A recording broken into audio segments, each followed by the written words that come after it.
performing the above activities, we can say that some materials are hard, lustrous, malleable, ductile, sonorous and good conductors of heat and electricity.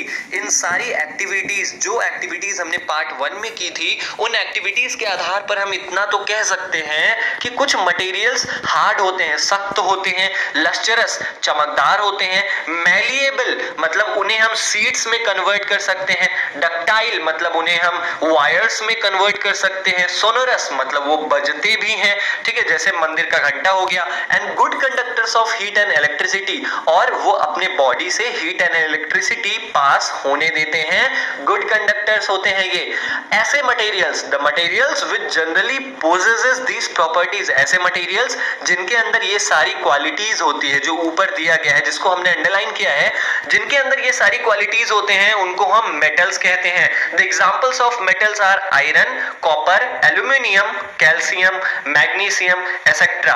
अब metals के कुछ examples यहाँ पर दिए गए हैं, लोहा हो गया, तांबा हो गया, एल्यूमिनियम हो गया, कैल्शियम, मैग्नीशियम और भी बहुत सारे मेटल्स होते हैं। इन कॉन्ट्रास्ट और इसके जस्ट विपरीत मटेरियल्स, कुछ ऐसे पदार्थ जैसे कि कोयला हो गया, सल्फर हो गया, आर सॉफ्ट, ये थोड़ा सा मुलायम होते हैं, एंड डल इन अपीयरेंस और दिखने में थोड़ा सुस्त सा दिखते हैं, मतलब चमकदार नहीं होते हैं। They break down into a powdery mass on tapping with a hammer, और अगर इन पे हथौड़ी से वार किया जाए तो ये पाउडर में कन्वर्ट हो जाएंगे, छोटे छोटे पीसेस में कन्वर्ट हो जाएंगे। दे आर नॉट सोनरस, ये बजते नहीं हैं और अपने बॉडी से ये हीट एंड इलेक्ट्रिसिटी को भी पास नहीं होने देते, मतलब ये पुअर कंडक्टर्स होते हैं हीट एंड इलेक्ट्रिसिटी के। These materials are called non metals, ऐसे मटेरियल्स को हम क्या कहते हैं? नॉन मेटल्स कहते हैं। The examples of non metals are sulphur, carbon, oxygen, phosphorus. Non metals के यहाँ पे बहुत सारे एग्जांपल्स दिए गए हैं, जैसे सल्फर हो गया, कार्बन हो गया, ऑक्सीजन हो गया, फास्फोरस हो गया, और भी बहुत सारे नॉन मेटल्स होते हैं। अब इस ये जो यहाँ पर पिंक कलर में बॉर्डर में करके दिया है, ये बहुत इंपॉर्टेंट है, थोड़ा ध्यान से सुनना। Metals like sodium and potassium are soft. कुछ ऐसे भी मेटल्स होते हैं जैसे कि सोडियम हो गया, पोटेशियम हो गया, वो मुलायम होते हैं और उनको हम चाकू से भी काट सकते हैं। मरकरी, मरकरी एक ऐसा मेटल है, mercury is the only metal which is found in liquid state at room temperature. Mercury एक ऐसा मेटल है जिसको अगर रूम में रख दिया जाए, जो रूम का हमारे तापमान होता है, जो नॉर्मल तापमान होता है, उसमें मरकरी लिक्विड फॉर्म में पाया जाता है।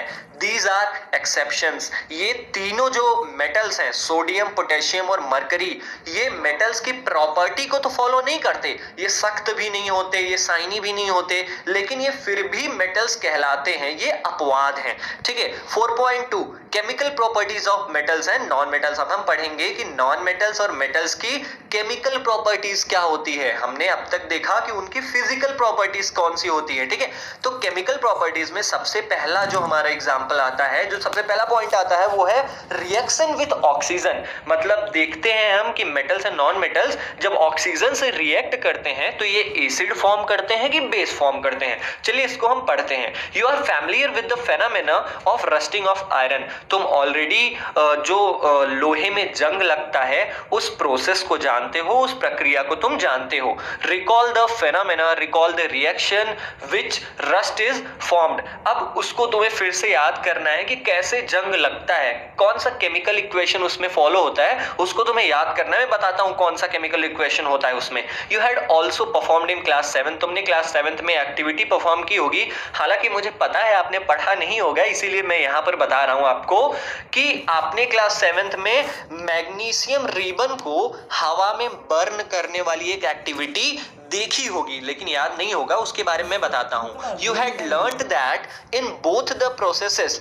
मतलब जो दोनों प्रक्रिया होते हैं, जो लोहे में जंग लगना, रस्टिंग ऑफ आयरन, और दूसरा burning of magnesium ribbon in air, ये दोनों प्रोसेसेस में क्या होता है? ऑक्साइड फॉर्म होता है। ऑक्साइड मतलब ये जब इनका जो रिजल्ट आता है, ये देखिए नीचे जो आयरन, ऑक्सीजन और वाटर में रिएक्शन हुआ है, इसमें देखिए जो इसका रिजल्ट आया है Fe2O3, इसमें भी ऑक्साइड फॉर्म हुआ है। जो नीचे मैग्नीशियम और ऑक्सीजन का रिएक्शन हुआ है, इसमें भी MgO ऑक्साइड का फॉर्म हुआ है कि नहीं, तो दोनों रिएक्शन में ऑक्साइड का फॉर्मेशन होता है। अब इसमें कहा है कि इन दोनों रिएक्शन को कंप्लीट करो, तो मैंने आपके लिए ये दोनों रिएक्शन लिख दिए हैं, यहां से आप नोट डाउन कर लेना। मैं आपको बता दूं, जब लोहा ऑक्सीजन और पानी के कांटेक्ट में आता है तो वो फेरस ऑक्साइड, जिसे हम जंग भी कहते हैं, वो बनाता है। मैग्नीशियम जब ऑक्सीजन के कांटेक्ट में आता है, एयर के कांटेक्ट में आता है, तो वो MgO बनाता है। समझ गए, मैग्नीशियम ऑक्साइड जिसे हम कहते हैं। अब एक्टिविटी 4.3 हम करेंगे, इसको मैं हल्का फुल्का बता देता हूं। इस एक्टिविटी में टोटल है क्या,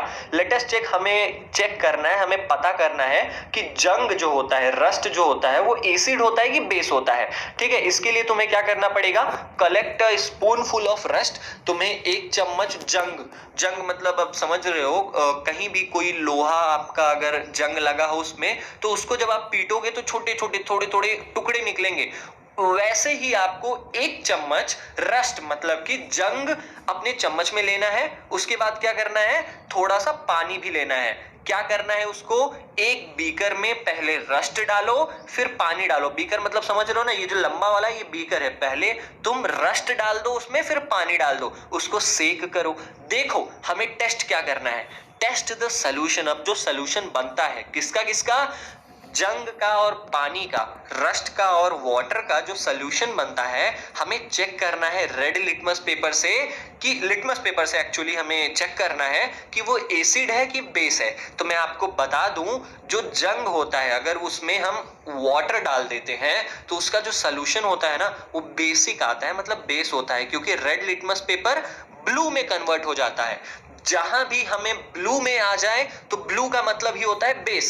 ठीक है, और रेड का मतलब क्या होता है, एसिड। लाल घंटी खतरे का निशान होता है ना, वैसे ही रेड का मतलब एसिड। ठीक है, आगे